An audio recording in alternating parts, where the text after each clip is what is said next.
Hi, it's good to see you back for the Space Shuttle case study in the exploration of space. For more than 2 decades, the Space Shuttle, officially known as the STS, or Space Transportation System, has been the workhorse of the U.S. space program.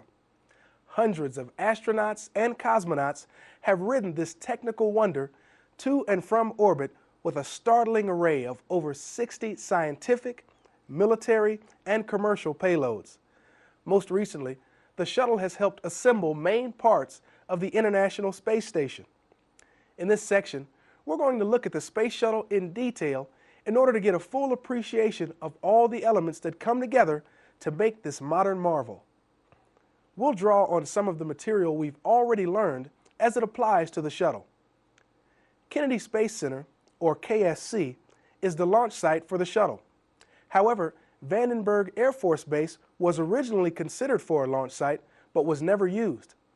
The shuttle lands at either KSC or Edwards Air Force Base, with the exception of one research and development mission landing at White Sands, New Mexico. The shuttle fleet consists of the Atlantis, the Discovery, and the Endeavour.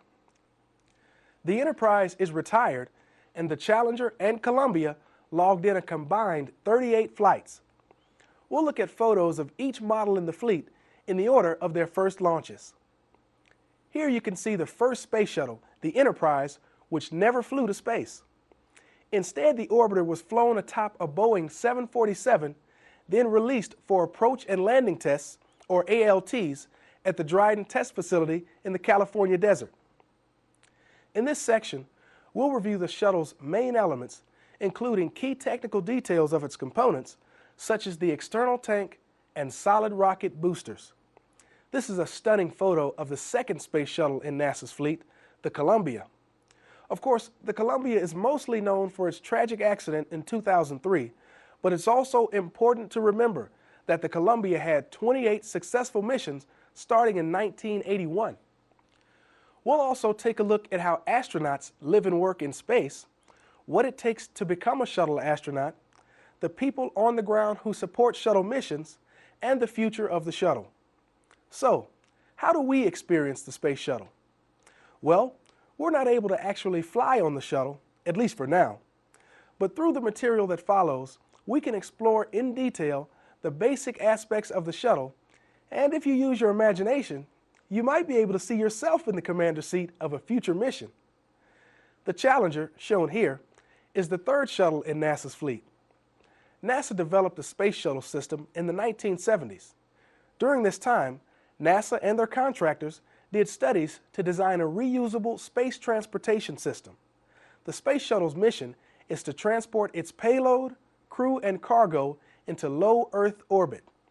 Major design requirements were that the orbiter and the 2 solid rocket boosters, or SRBs, be reusable.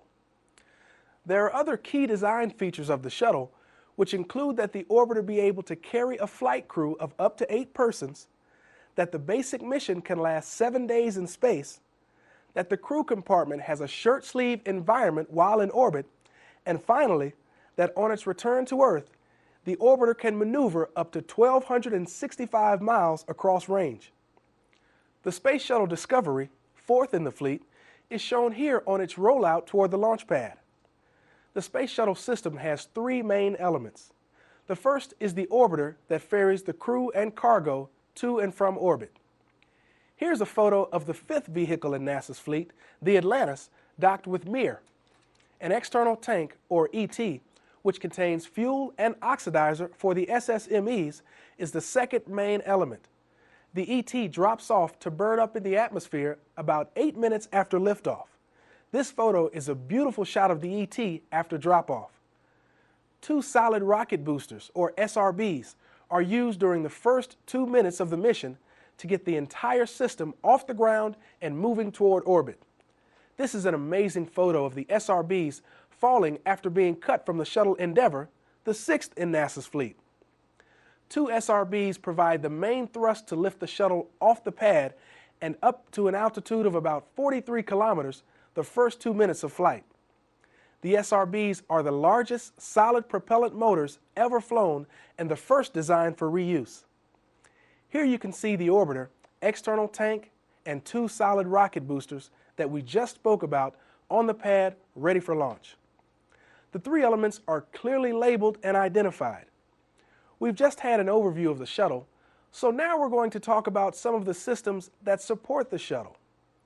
The Space Shuttle's main engines, or SSMEs, are reusable, high-performance rocket engines that use liquid propellant to produce variable thrust.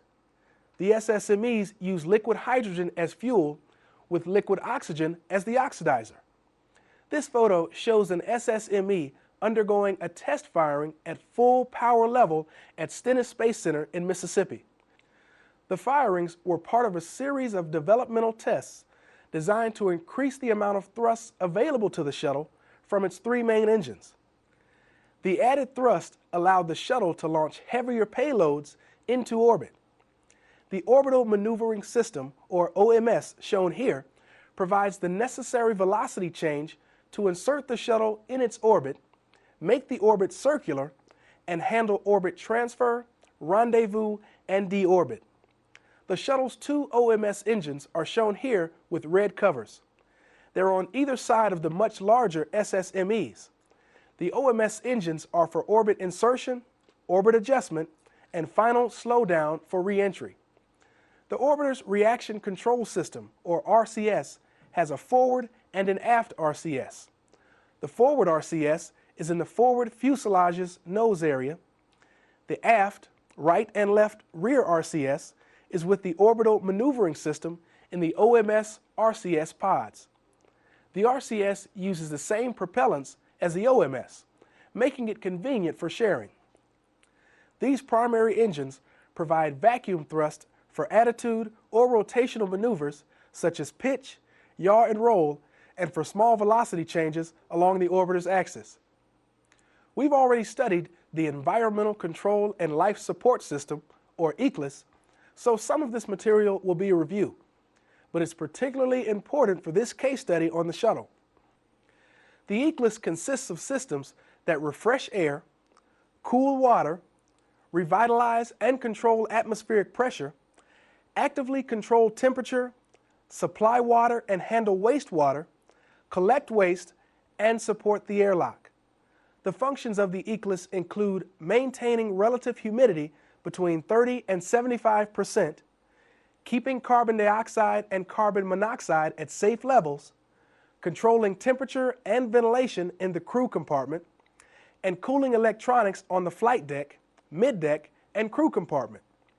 Drinkable water comes from 3 fuel cell power plants. Pictured here is Shuttle Commander and Air Force Colonel Eileen Collins. Eileen was previously a shuttle pilot and the first woman shuttle commander. She commanded the first shuttle flight, called Return to Flight, after the Columbia accident. Now we'll look at the Electrical Power System, or EPS, which consists of 3 subsystems. They are the Power Reactant Storage and Distribution, or PRSD, the Fuel Cell Power Plants, and Electrical Power Distribution and Control. These fuel cell power plants generate heat and water as byproducts. The excess heat goes to fuel cell heat exchangers and then to various coolant loops. The water moves to drinkable water storage. Once the electrical power is produced, it's controlled and distributed throughout the orbiter. The orbiter needs a complex communication system to stay in voice and video contact with the ground and to relay important mission data and commands. This system transfers telemetry information about its operation conditions and configurations, system, and payloads. It sends commands to the orbiter's systems to make them perform some function or configuration change. Then, documentation from the ground prints out on the orbiter's teleprinter or text and graphics system. The system provides voice communications among the flight crew members and between the flight crew and ground. It provides information transfer through radio frequency, or RF, and links directly with the ground or through the tracking and data relay system called TDRS. You'll remember that the Apollo 13 crew and ground support crew had a very scary experience related to the communication system. The Mission Control Center, or MCC, was unable to receive any telemetry from the crew when they performed the slingshot around the far side of the moon. For several minutes, the MCC was out of communication when this difficult maneuver was carried out.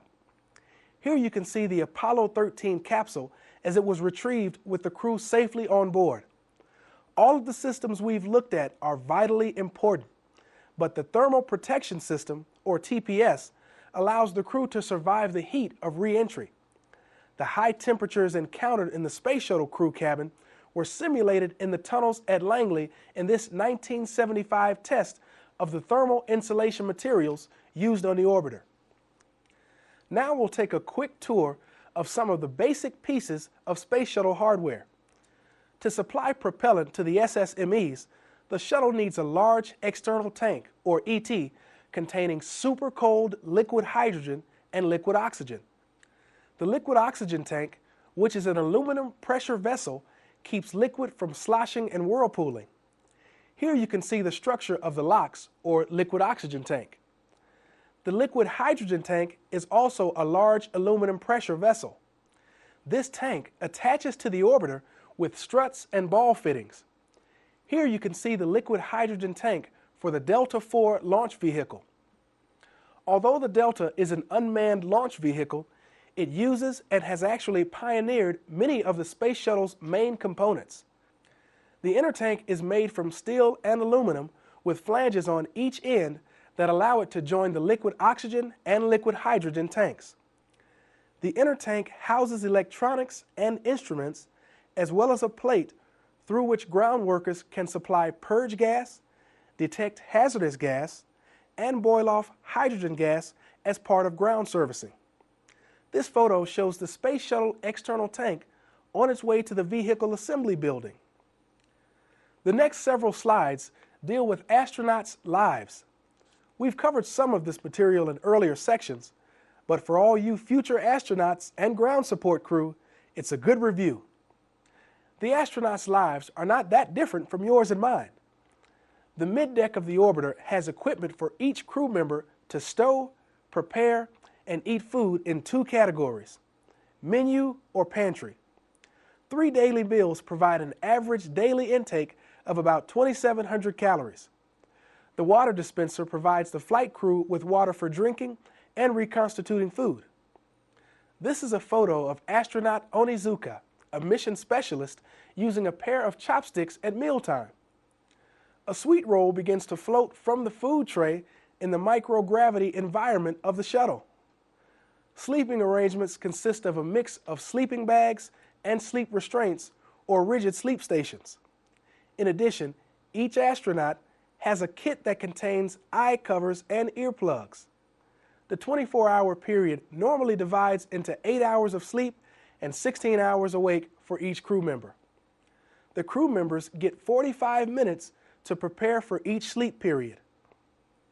Astronauts Truly and Bluford sleep on the shuttle with earplugs, sleeping mask, and sleep restraints.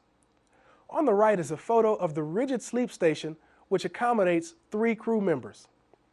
Each crew member gets a kit for toothbrushing, hair care, shaving, nail care, and other needs. Dental hygiene is basically the same as on Earth. To the left, MacArthur's personal hygiene kit can be seen fixed to a middeck locker. The kit contains the personal hygiene items every astronaut chooses to take with him. Personal preferences, such as the brand of toothpaste, are accommodated if possible. The astronaut candidate program is an ongoing process. NASA accepts applications from qualified individuals from both civilian and military walks of life on a continuing basis, selecting candidates as needed for the rigorous 1-year training program directed by Johnson Space Center in Houston. Upon completing the course, successful candidates become regular members of the astronaut corps. Usually they are eligible for a flight assignment about 1 year after completing the basic training program.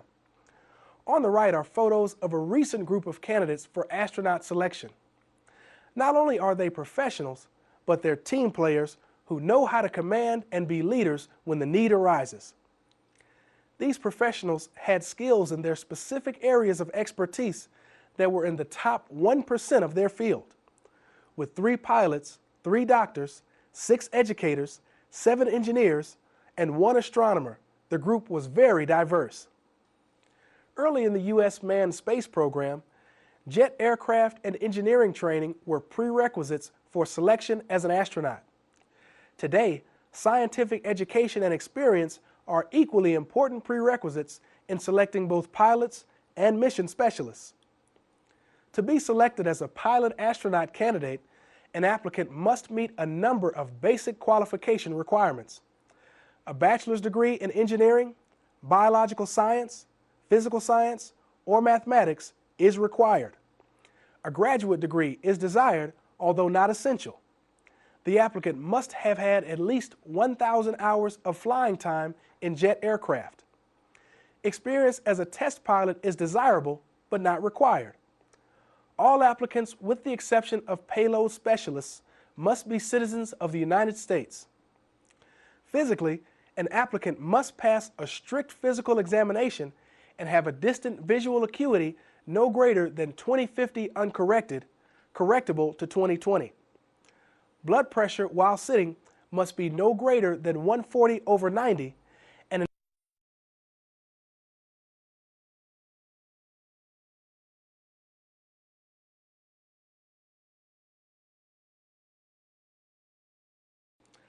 astronaut commanders and pilots are responsible for the vehicle, crew, mission success, and safety of flight. They handle launch, on-orbit maneuvers, and landing operations. They are assisted by pilot astronauts who are second in command and whose primary responsibilities involve controlling and operating the spacecraft. During shuttle flights, commanders and pilots usually assist in spacecraft deployment and retrieval operations using the RMS arm or other payload-unique equipment on board the shuttle.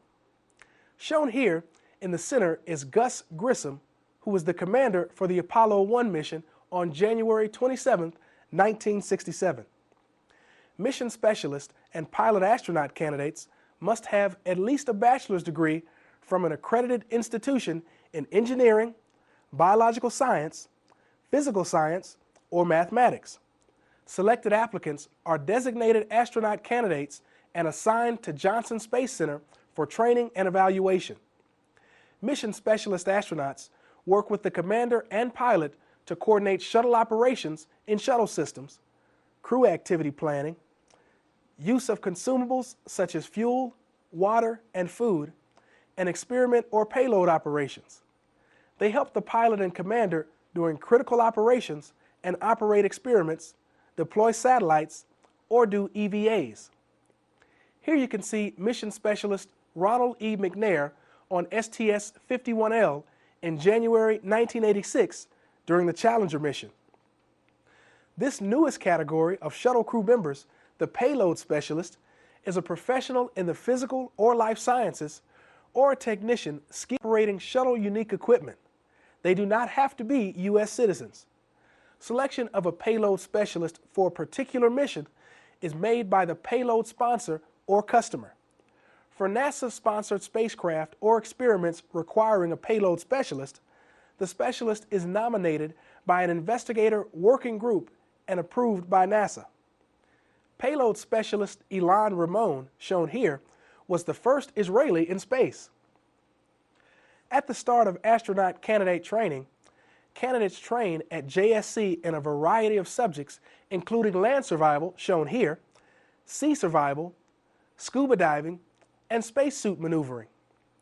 Astronaut training is highly specialized and requires the efforts of literally hundreds of people and numerous facilities. It is conducted under the auspices of JSC's Mission Operations Directorate.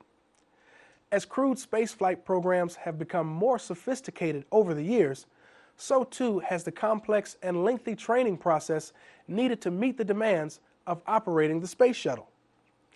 Astronauts begin their formal training in the Space Transportation System by reading manuals and taking computer-based training lessons on the orbiter systems.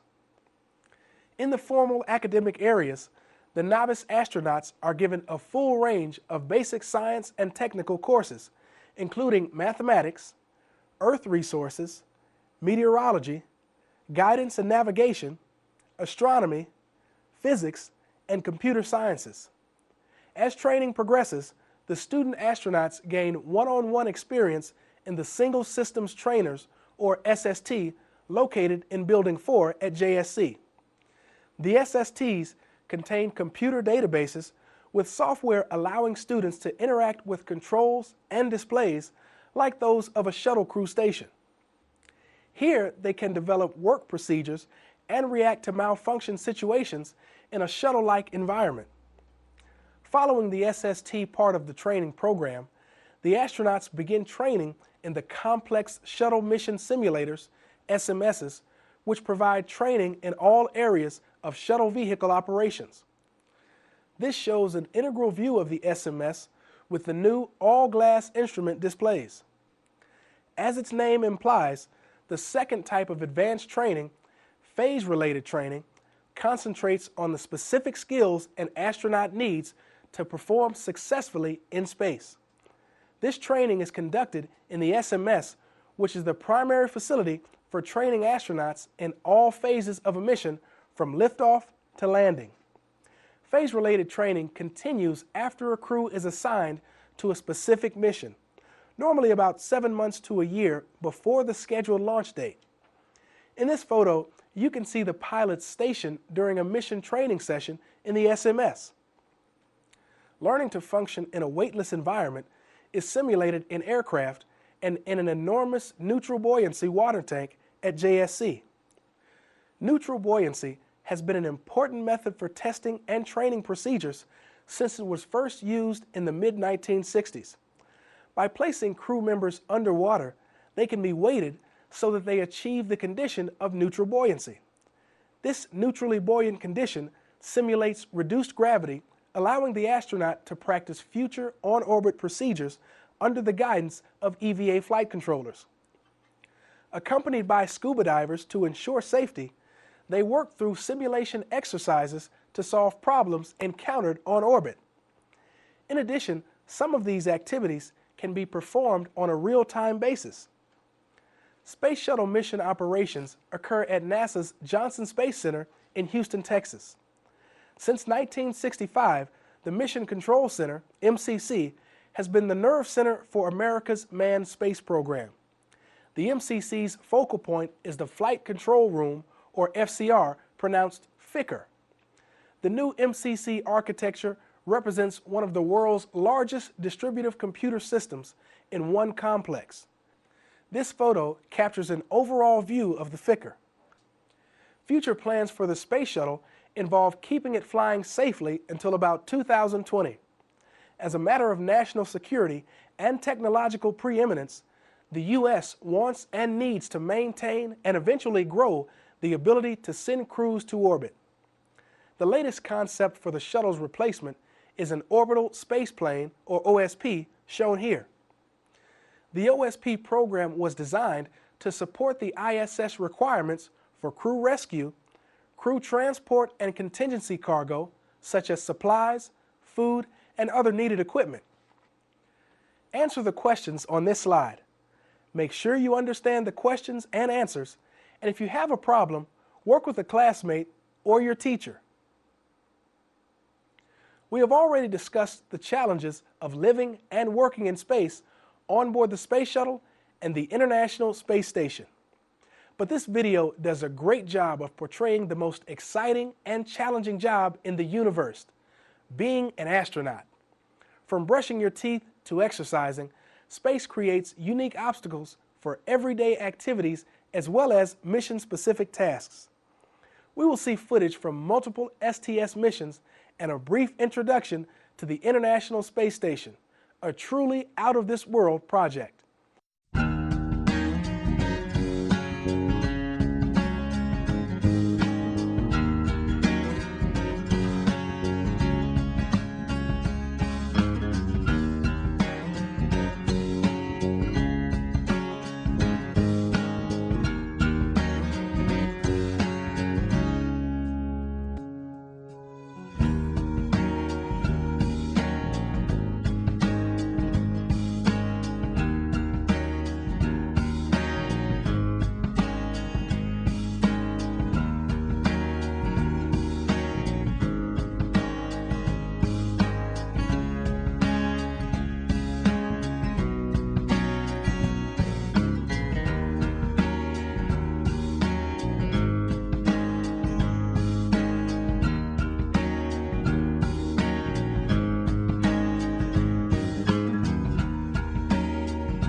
Hosted by Gene Kranz, a former flight director for NASA, this video takes us inside the historical Mission Control Center, or MCC.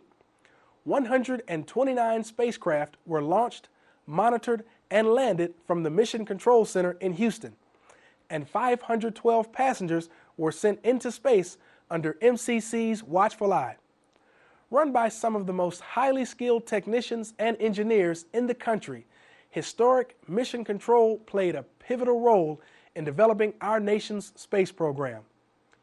Although Johnson Space Flight Center has added new and updated mission control rooms, one to monitor ISS and the other to monitor shuttle missions, be sure to note the seemingly ancient technology used to launch and land those 129 missions. It's absolutely amazing. Houston, Tranquility Base here. The Eagle has landed. Roger, Tranquility. We copy you on the ground. You got a bunch of guys about to turn blue. We're breathing again. Thanks a lot.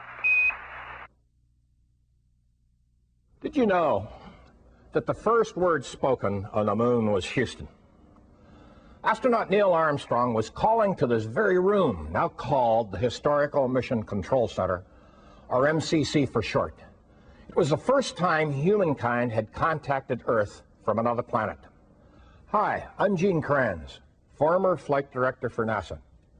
I worked here during the time we journeyed to the moon, built the first American space station, and ventured into Earth orbit on the Space Shuttle.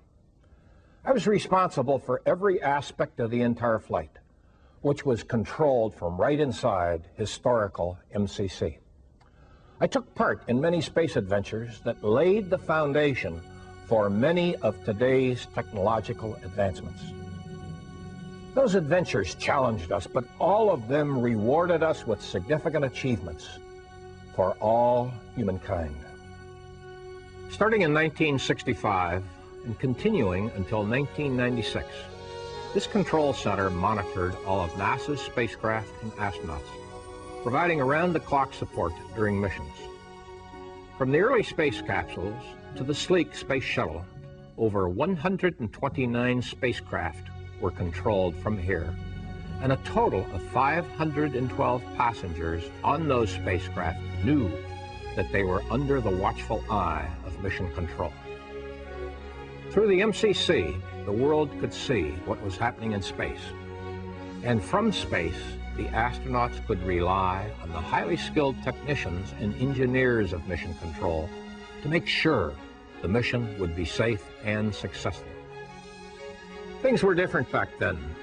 Smoking was not uncommon during a mission, and an occasional cigar to celebrate a landing was acceptable. Computers were slower and larger, and email, forget it.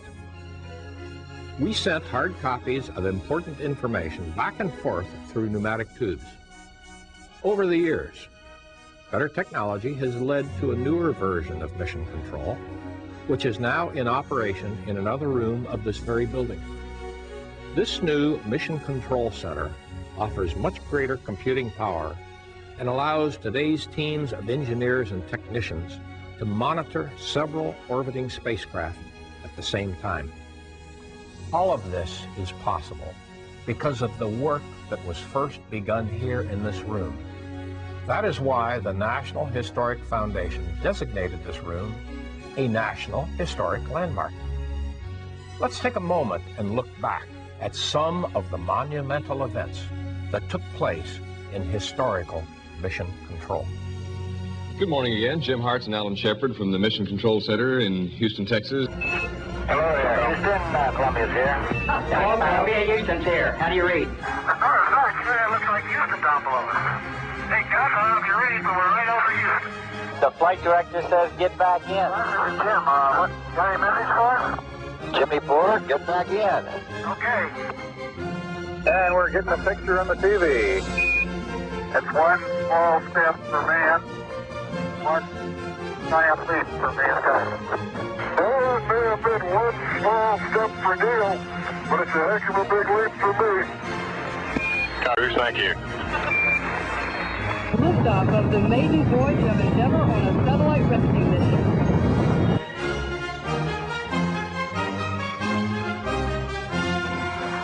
Why it's not grounded? I didn't get it. That might be all of it today.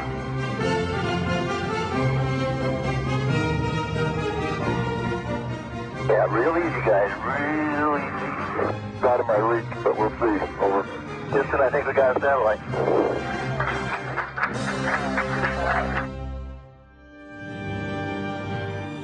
Hey, Houston, we've had a problem here. Say again, please. Houston, we've had a problem. Here in Mission Control, we're looking towards an alternate mission, swinging around the moon and using the lunar module power system. Right by the high gate antenna, the whole panel is blown out, almost from the base to the engine. Honestly, Houston, we show you on the base. This really looks great.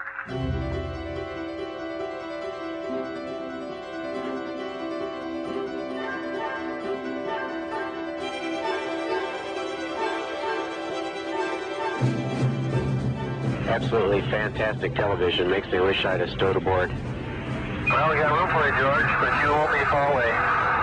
Apollo Houston, I got two messages for you. Moscow is go for docking. Houston is go for docking. It's up to you guys. Have fun.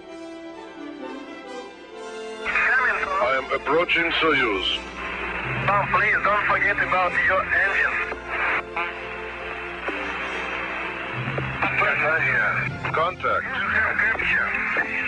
Capture. Tell Professor Bushuyev it was a soft docking. Well done, Tom. It was a good show. Hey, Dave, I hope my family's back there in the viewing room. I'd like to say howdy to them. Looking forward to getting home and seeing them again. I'm sure every one of us following landing is going to have a certain degree of exhilaration. So as the nose wheel touches down, you have 15 seconds to vent that emotion. 3, 2, 1, touchdown. Room, get ready for exhilaration. 5, 4, 3, touchdown. Welcome home, skipper. Welcome home, Columbia. Beautiful, beautiful. Welcome home, Atlantis. Great landing. And the flags are waving and the cigars are being lit up.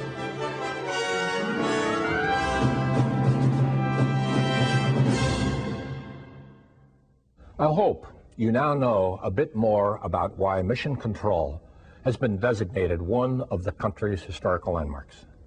It was an honor to work with the many talented individuals that allowed us to reach the moon and do the other things that have meant so much to our country's space program. Although we have faced our share of obstacles in this room, failure was not an option. Through teamwork and dedication, we were able to consistently succeed.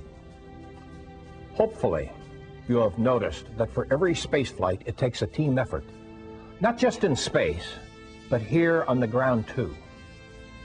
Where we go in the future will require that same kind of teamwork. And you can be certain that wherever our spirit of adventure takes us, there will be a support team here on Earth to help guide our way. Thank you for taking the time to visit with us today in one of our nation's historical treasures. I'm Gene Kranz, and you are go for the rest of your visit here at the Johnson Space Center and Space Center Houston. In this section, we reviewed the shuttle's main elements, including key technical details of its components, such as the external tank and the solid rocket boosters. We also looked at how astronauts live and work in space, what it takes to become a shuttle astronaut, the people on the ground who support the shuttle missions, and the future of the shuttle. We'll look at the Skylab space mission and the joint U.S.-Soviet activities. Then we'll look at the International Space Station that is permanent home to astronauts and cosmonauts today.